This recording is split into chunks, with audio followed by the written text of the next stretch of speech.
We are nearing the end of National Human Trafficking Prevention Month, and we're learning why North Alabama can be considered a prime location for this crime.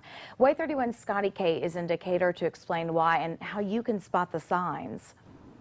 Those here at the Decatur Police Department are urging folks to pay attention to their surroundings. Police say by doing so, they could help solve crimes and potentially help save lives.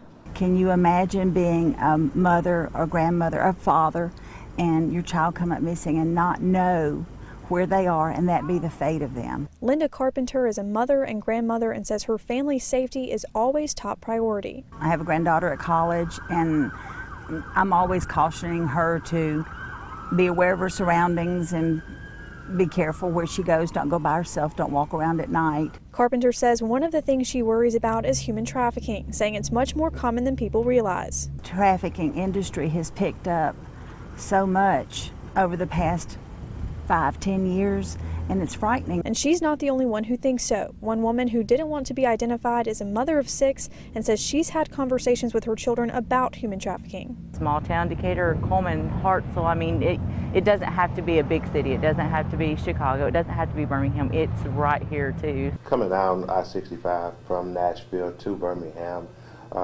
Decatur could be a stop-off point. Decatur Police Chief Nathaniel Allen says it's important to get the community involved to help prevent cases of human trafficking in Decatur.